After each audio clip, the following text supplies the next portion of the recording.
Hello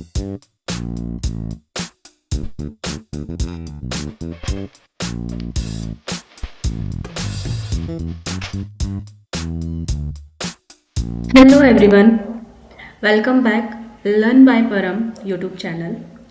सो आज हम लोग देखने वाले हैं ऑपरेटर का दूसरा पार्ट, रिलेशनल ऑपरेटर के बारे में।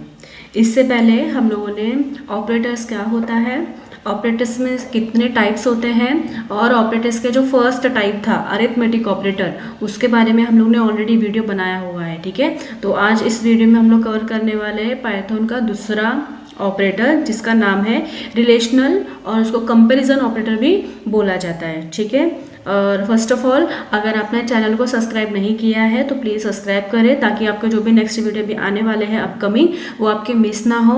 और अगर आपको वीडियो पसंद आ रहा है तो आप प्लीज़ लाइक करो, कमेंट भी करो, और जिसको नीड है उनको शेयर भी करो। ठीक है, तो स्टार्ट करते हैं। ठीक है, अभी जैसे कि आज हम लोग को क्या देखना है, relational operator in Python, right ना। Relational operator in Python. ठीक है, अभी रिलेशनल ऑपरेटर सबसे पहले होता क्या है, पहले हम लोग उसके बारे में पहले थोड़ा सा एक्सप्लेनेशन दे देती हूँ मैं उसके बारे में। ठीक है, जैसे कि रिलेशनशिप ऑपरेटर, रिलेशनल ऑपरेटर, जिसको हम लोग शॉर्ट फॉर्म में ओपीआर भी बोलते हैं। ठीक है ना, तो रिलेशनल इन द सेंस, अगर आप इस नाम के अंदर में अगर आप चीज़ देखो तो relational in the sense connectivity, मतलब किसका रिलेशन किसके साथ है, वो सब चीज़ें ये डिफाइन करता है। ठीक है, कि मतलब फॉर एग्जांपल अगर मैं आपको एक सिंपल सा एग्जांपल दूँ, जैसे कि यहाँ पे 10 है और यहाँ पे 5 है, तो हमें चेक करना है कि इन दोनों नंबर में से कौन सा नंबर बड़ा है। अगर हम लोग अपनी आंखों से देखें तो ऑब्वियसली ये वाला नंबर क्या है, बिग है, और ये वाला नंबर क्या है, स्मॉल है। बट ये हमें कैसे पता चला, ये हमें पता है, बट जैसे कि हमें पता है कि ऑपरेटिंग सिस्टम को अपनी जो लैंग्वेज होती है उसको नहीं समझती, उसके उसके हिसाब से हमें उसको बताना पड़ेगा, उसको उस हिसाब से सिंबल्स उसको दिखाने पड़ेंगे, ताकि वो इस चीज़ को कंपैरिजन करे और फिर हमें उसका final answer they. In the sense relation in the sense क्या, दो वैल्यू या दो वेरिएबल को कंपेयर करके फाइनल आंसर देगा वो, और जो भी आपको आंसर देता है वो बुलियन टाइप में देता है। इन द सेंस बुलियन टाइप में दो वैल्यूज होती है, एक होती है फॉल्स और एक होती है ट्रू, राइट। अगर आपका आंसर राइट है, ठीक है, तो आपको इसमें बोला जाएगा ट्रू में, और अगर आपका आंसर रॉन्ग है तो आपको क्या बोला जाएगा, फॉल्स। ठीक है, तो ये दो चीज़ों में ही आपको क्या करता है, ये आपको आंसर प्रोवाइड करता है। तो relational operator is nothing but is use to compare two values, they always return a boolean value like false and true. ठीक है, समझ में आया रिलेशन इन द सेंस क्या है। ठीक है, अभी हम लोग इसके रिलेशनल के अंदर में कौन से सिंबल्स होते हैं वो हम लोग वन बाय वन देखते हैं, जिसको बोलते हैं टाइप्स ऑफ रिलेशनल। ठीक है, टाइप्स ऑफ रिलेशनल ओपीआर। इसका जो फर्स्ट टाइप है, ठीक है, जिसे बोलते हैं इक्वल टू, इक्वल टू। इसका जो सिंबल होता है, इसका सिंबल होता है, इन पैरेंथेसिस में लिख देती हूँ मैं, इज इक्वल टू और इज इक्वल टू। ये क्या करता है, चेक करता है if two values are equal, यहाँ पे मैं लिख देती हूँ question mark, if two values are equal, question mark. ठीक है ना, तो ये पूछ रहा है कि if two values are equal, तो किससे हम डिफाइन करेंगे, इस वाले सिंबल से हम इसको क्या करेंगे, डिफाइन करेंगे। राइट, समझ में आया। Equal to in the sense क्या, कि दो वैल्यूज रहेगी, बट हमें वो चेक करना है क्या वो दोनों वैल्यूज इक्वल है या नहीं है। ठीक है ना, अभी मैं थोड़ा सा एक एग्जाम्पल ले लेती हूँ। ठीक है, फॉर एग्जाम्पल मैंने यहाँ पे एक एग्जाम्पल लिया। ठीक है, फॉर एग्जाम्पल यहाँ पे a इज इक्वल टू मैंने लिया 10। ठीक है, मैंने b इज इक्वल टू भी लिया मैंने 10।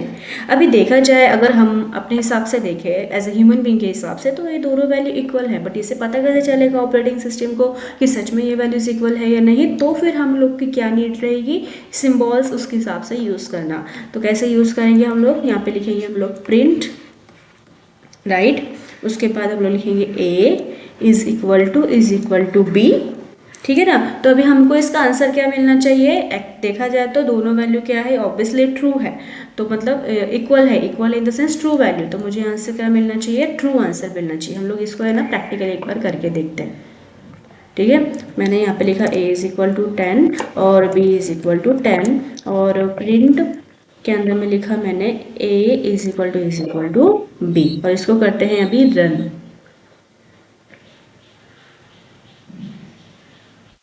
ठीक, जो हम लोग ने अभी देखा था वही आंसर हमें यहाँ पे मिला है। इसको क्या बोलेंगे हम लोग, इक्वल टू। यहाँ पे मैं लिख भी देती हूँ इक्वल टू, ताकि आप लोग को नोट करते समय आपको ध्यान में रहे कि क्या है ये, ठीक है। मैं लिख देती equal to in the sense is equal to, ठीक है। अभी सेकेंड थिंग देख लेते हैं। पहला ऑपरेटर हम लोगों ने क्लियर किया, अभी दूसरा ऑपरेटर। दूसरा operator in the sense not equal to. Not equal to आपको इससे पता चल जाएगा कि नॉट इक्वल मतलब वो इक्वल नहीं है। उसका साइन कैसा रहता है, ऐसा एक्सक्लेमेटरी मार्क और इज इक्वल टू। यूज कैसे करेंगे इसे, a is equal to 10, b is equal to 5। अभी देखो ये दो नंबर सेम नहीं है, राइट, ये दोनों नंबर डिफरेंट है, बट हम इसको कैसे पता चलेगा, या इसको कैसे डिफाइन होगा कि हाँ बाबा ये नंबर सच में इक्वल है या नॉट इक्वल है? तो उस टाइम में मैं क्या यूज़ करूँगी, साइन यूज़ करूँगी। कैसे क्या साइन यूज़ करूँगी, मैं print a not equal to b।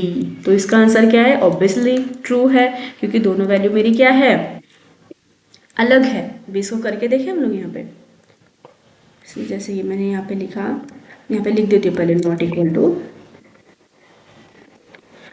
Equal to, ठीक है। तो a इज इक्वल टू मैंने लिया 10 और b इज इक्वल टू लिया मैंने 5 और फिर मैंने लिया प्रिंट लेने के बाद मैंने बोला a not equal to b, ठीक है। अभी यहाँ मुझे आंसर क्या मिलना चाहिए, ट्रू आंसर मिलना चाहिए, राइट, ठीक है, क्लियर। इसे बोलते हैं नॉट इक्वल टू। और ये सब साइन है ना आपको कीबोर्ड के ऊपर मिल जाते हैं। जब अगर आप शिफ्ट कंट्रोल दबाओगे ना, शिफ्ट दबाने के बाद जब आप 1 का साइन दबाओगे तो आपको वो साइन आपको वहाँ पे मिल जाता है, ठीक है। अभी हम लोग थर्ड ऑपरेटर देख लेते हैं, ठीक है। थर्ड ऑपरेटर के अंदर में इसको यहाँ पे लिख देते हैं 3, यहाँ पर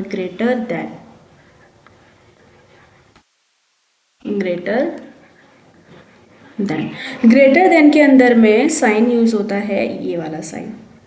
अगर ये आपको ये देखा होगा ना, शायद अपने स्कूल के टाइम पे अलजेब्रा जब ज्योमेट्री करते थे तो कौन सा नंबर ग्रेटर है कौन सा नंबर बिग है, उस टाइम पे हम लोग ये वाला लेस देन और ग्रेटर देन भी यूज़ करते थे, ठीक है ना। तब ये ग्रेटर देन है, इन द सेम क्या है, ग्रेटर देन। तो इसको यूज़ कैसे करते हैं, जैसे कि a इज इक्वल टू, समझो मैंने लिया 15 और b इज इक्वल टू लिया मैंने 10। तो मुझे क्वेश्चन ये है कि इसमें से कौन सा बड़ा है। ये मुझे तो पता है एज ए ह्यूमन बीइंग कि हाँ बाबा 15 is a big number, but इसे कैसे पता चलेगा कि हाँ ये 15 इज़ अ बिग नंबर है या नहीं? तो उस टाइम पे क्या यूज़ आएगा, ये साइन। तो कैसे यूज़ करेंगे, प्रिंट, ठीक है, a ग्रेटर देन b। तो मुझे आंसर क्या मिलेगा यहाँ पे, ट्रू आंसर मिलेगा, क्योंकि ऑब्वियसली 15 पड़ा है और 15 हमने कौन से वेरिएबल में स्टोर किया है, a में स्टोर किया है, तो पहला वाला वैल्यू a ही है, तो इसलिए हमको आंसर क्या मिलेगा यहाँ पे, ट्रू में आंसर मिलेगा, ठीक है। करके देखते हैं एक बार, ग्रेटर देन, साइन क्या है अपना greater, a is equal to 15, b is equal to 10 और print a greater than b। मुझे आंसर देख लेते हैं, सी, ट्रू। आया समझ में? ये आप लोगों को खुद से भी प्रैक्टिकली करके देखना है आपके एंड से, ठीक है ना। ग्रेटर देन के जैसा ही होता है less than also, as a fourth operator. ठीक है। Fourth operator less than, less than का ऑपरेटर होता है ये वाला, ठीक है। तो ये क्या करता है, check if the left value is less than the right value, ठीक है ना। तो समझो मैंने क्या, a इज इक्वल टू मैंने 7, b इज इक्वल टू लिया मैंने 12, तो अभी लेस देन है, ठीक है ना। तो यहाँ पे मैंने प्रिंट किया, अभी मैंने पहले ही यहाँ पे जो वेरिएबल रखा मैंने a रखा है, तो क्या a लेस देन b है क्या, सिंपल सी बात है। यहाँ पे ये जो 7 है ये छोटा है 12 से, राइट, और मैंने यहाँ पे भी फर्स्ट वैल्यू क्या लिखी है, a ही लिखी है, मतलब 7 लिखी है। तो ऑब्वियसली ये नंबर मेरा क्या रहेगा, स्मॉल रहेगा। तो मेरा आंसर मुझे क्या मिलना चाहिए, ट्रू में आंसर मुझे यहाँ पे मिलना चाहिए, ठीक है। ये चीज़ हम प्रैक्टिकली करके देखेंगे, ज़्यादा और अच्छे से समझ में आएगा। लेस देन, ठीक है, a इज इक्वल टू 7 और b इज इक्वल टू 12, थोड़ा सा ऊपर कर लेते हैं, ज़्यादा ऊपर चला गया ये भी, ठीक है। लेस देन प्रिंट, यहाँ पे हम लोग a लेस देन b करते हैं, तो मुझे आंसर किस में मिलना चाहिए, ट्रू में मिलना चाहिए, क्योंकि 7 is a smaller than 12, right. देखो ट्रू है, समझ में आया, बहुत सिंपल है। मतलब अगर आप इसको अच्छे से करोगे आपके एंड से, तो वो चीज़ आपको अच्छे से क्लियर हो जाएगी, इसमें कोई भी ऐसे डिफ़िकल्ट वाली चीज़ है नहीं, ठीक है। लेस देन हो गया। लेस देन के बाद अभी यह बात आती है फिफ्थ ऑपरेटर की, जिसका नाम है अभी इसमें मिक्सिंग है थोड़ा सा, लाइक जो हम लोगों ने ग्रेटर वाला देखा, ठीक है, ग्रेटर देन और इक्वल टू, इक्वल टू, ये सब दो ऑपरेटर यूज होंगे। Greater than in the sense ये वाले का ऑपरेटर यूज होगा, और in equal to in the sense is equal to वाला यूज होगा, और इसके बीच में लिखा है और आप लोगों ने कभी नोटिस किया है स्कूल के टाइम पे या कॉलेज के टाइम पे जब आप एग्जाम पेपर देते थे तो वहाँ पे लिखा होता था पहला क्वेश्चन और सेकंड क्वेश्चन, तो दोनों में से आप कोई भी एक क्वेश्चन सॉल्व करोगे तो भी आपको उतने मार्क्स मिल जाएंगे। तो बात यहाँ पे भी वही चीज़ एप्लीकेबल होती है। अगर आप चाहे एटलीस्ट आपकी ये तो भी कंडीशन सेटिस्फाइड होनी चाहिए, नहीं तो ये तो भी कंडीशन सेटिस्फाइड होती है। अगर दोनों में से एक भी कंडीशन सेटिस्फाइड हो जाती है तो आपका आंसर क्या आएगा, ट्रू में आंसर मिलेगा। बट अगर दोनों कंडीशन सेटिस्फाइड नहीं है तो आपका आंसर फिर क्या आएगा, फॉल्स आएगा, ठीक है। ये ध्यान रखना है, ज़रूरी नहीं कि ये दोनों कंपलसरी आपका सेटिस्फाइड होना चाहिए आंसर, दोनों में से कोई एक भी आंसर सेटिस्फाइड होगा तो way is enough for it, ठीक है ना। पर इसको करेंगे कैसे, ए समझो मुझे क्या बोलना है 10, और यहाँ पे मैंने लिया b इज इक्वल टू 10, ठीक है। अभी मैंने यहाँ पे बोला प्रिंट, मैंने बोला क्या a ग्रेटर और इक्वल टू है। अभी इसका बाइफिकेशन कैसा होगा, सबसे पहले हम चेक करेगा क्या a मतलब कौन सा 10, ग्रेटर देन 10, मतलब अभी देखा जाए तो बड़ा बड़ा, मतलब ये भी बड़ा नहीं है ये भी बड़ा नहीं है, दोनों सेम है। इन द सेंस ये कंडीशन तो फॉल्स में चली जाएगी, इन द सेंस ये फॉल्स हो जाएगा, ठीक है ना। और दूसरी बची है अभी 10 इज इक्वल टू, मतलब 10, ऑब्वियसली 10 और 10 इज इक्वल टू है, तो मतलब ये कंडीशन मेरी क्या हो गई, फॉल्स हो गई। और मैंने क्या बोला था कि अगर आपकी दोनों में से कोई भी अगर एक कंडीशन सेटिस्फाइड, मतलब एक भी कंडीशन अगर आपकी ट्रू है तो फाइनल आंसर आपको ट्रू में ही मिलेगा, ये आपका आउटपुट आंसर ट्रू में ही मिलेगा। ये ध्यान में रखना है, जब भी आप मल्टीपल ऑपरेटर यूज़ कर रहे हो उसमें से अगर एक भी ऑपरेटर सेटिस्फाइड होता है या ट्रू आता है तो फिर आपको क्या करना है, डायरेक्टली जो भी एग्जीक्यूशन आप करोगे तो आपका फाइनल आंसर आपका ट्रू में ही मिलेगा। बट अगर ये भी फॉल्स होता, अगर ये भी फॉल्स होता तो आपको आंसर भी फॉल्स में ही मिलता। तो ये चीज़ ध्यान में रखना है। और ऑपरेटर ये और का मतलब यही है कि अगर आप चाहे ये वाली कंडीशन सेटिस्फाइड हो जाए चाहे ये वाली कंडीशन सेटिस्फाइड हो जाए, दोनों में से अगर एक भी कंडीशन सेटिस्फाइड है तो आपको आंसर भी ट्रू में ही मिलेगा। चलिए इसको करके देख लेते हैं।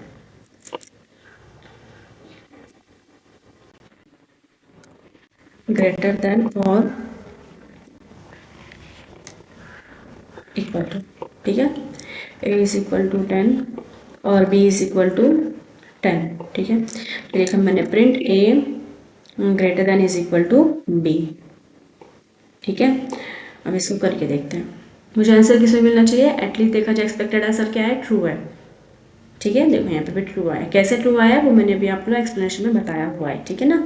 कुछ अगर आपको समझ में नहीं आया तो आप वापस से रिपीटिंग वीडियो देख सकते हो, ठीक है। तो जैसे लेस देन और इक्वल टू है ना, वैसे ही सिक्स्थ ऑपरेटर है लेस देन और इक्वल टू, सिक्स्थ ऑपरेटर है ये, ठीक है। जैसे ग्रेटर देन और इक्वल टू था वैसे ही लेस देन और इक्वल टू है। इसमें भी less than in the sense ये वाला ऑपरेटर, यहाँ पे ले लो और यहाँ पे ले लो इक्वल टू। तो अभी यहाँ पे कैसे चेक होगा, एटलीस्ट ये तो भी कंडीशन सेटिस्फाइड ट्रू होनी चाहिए, नहीं तो ये तो भी कंडीशन सेटिस्फाइड नहीं तो ट्रू होनी चाहिए। अगर दोनों ट्रू है तो ट्रू आंसर आएगा, अगर दोनों फॉल्स है तो फॉल्स ही आंसर आएगा। बट दोनों में से एक भी आंसर अगर आपका ट्रू है और बाकी के सब फॉल्स है तो आपको एंड ऑफ द आंसर क्या मिलना चाहिए, आंसर क्या मिलना चाहिए, ट्रू में मिलना चाहिए, ठीक है। देखते हैं, in the sense is nothing but like check if the left value is less than or equal to the right value, ठीक है। समझो, मैंने यहाँ पे एग्जांपल लिया 8 और यहाँ पे इज इक्वल टू मैंने लिया 10, ठीक है। और यहाँ पे मैंने इसमें कंडीशन सेटिस्फाइड किया, ए बी। अभी इसको वाइब्रेशन कर, सबसे पहले ए लेस देन बी, मतलब ये जो 8 है लेस देन बी है क्या, बी मतलब क्या मेरा 10 है, तो मतलब देखा जाए तो ये वाला जो नंबर है स्मॉलर ही है, मतलब लेस है एज कम्पेयर टू 10, तो ये कंडीशन मेरी क्या हो गई, ट्रू हो गई, ठीक है ना।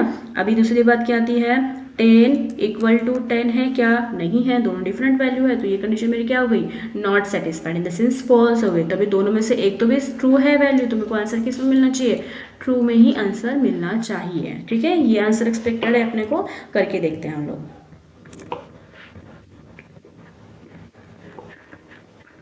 लेस देन और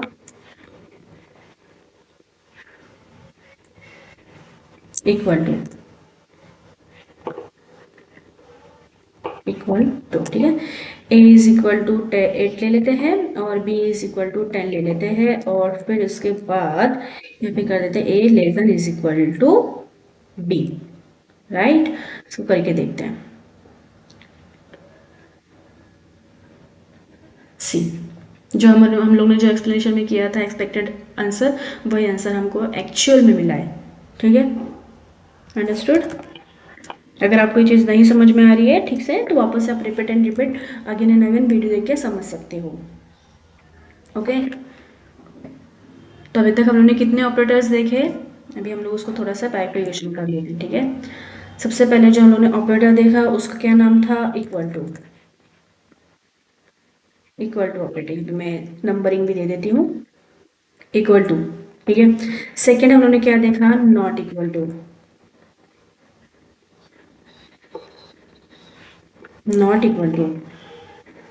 ठीक है। थर्ड हम लोग ने कौन सा देखा, ग्रेटर देन, ठीक है ना। उसके बाद हम लोग ने कौन सा देखा, लेस देन। उसके बाद हम लोग ने कौन सा देखा, ग्रेटर देन और इक्वल टू,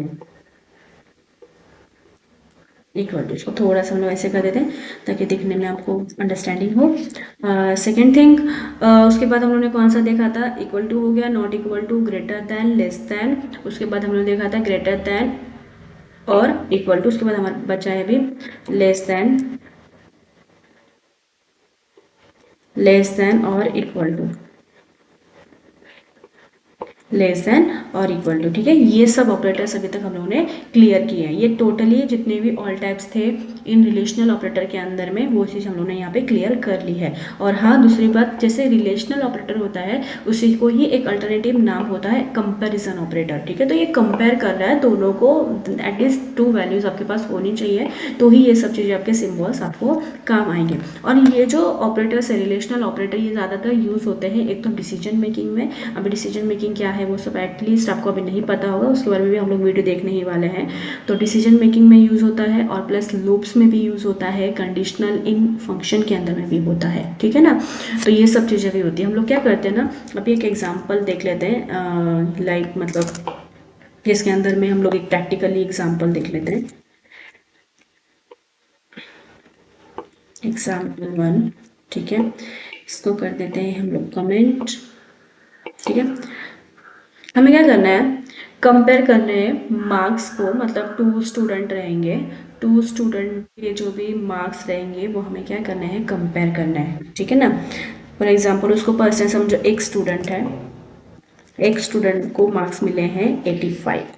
मैं पहले ना क्वेश्चन लिख देती हूँ पहले यहाँ पे ताकि समझ में आए। We compare marks of two student using relational operator. Relational, ये हमारा क्वेश्चन है, असाइनमेंट क्वेश्चन, ठीक है। सो कैसे करेंगे हम लोग इसको? सबसे पहले जो स्टूडेंट 2 है उसके मार्क्स यहाँ पे लिख लेंगे। स्टूडेंट 1, मैंने मार्क्स उसके लिख लिए यहाँ पे 85, ठीक है। फिर मैंने नाम यहाँ पे लिख लिया 2 इज इक्वल टू लाइक 90, ठीक है। उसके बाद फिर हमें क्या करना है? कंपैरिजन करना है। क्या कंपैरिजन करना है हमें? कि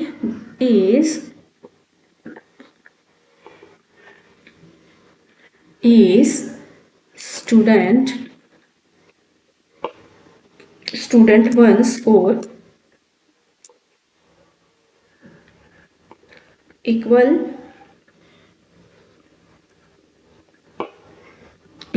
टू स्टूडेंट 2, ठीक है। क्या दोनों के मार्क्स इक्वल है ये हमें देखना है, बट उसके लिए हमें क्या करना पड़ेगा? ये जो स्टूडेंट है, ठीक है ना, ये स्टूडेंट हमें क्या करना पड़ेगा? यहाँ पे डिफाइन करना पड़ेगा, ठीक है। उसके बाद हमें इसको बोलना पड़ेगा इज इक्वल टू, ठीक है।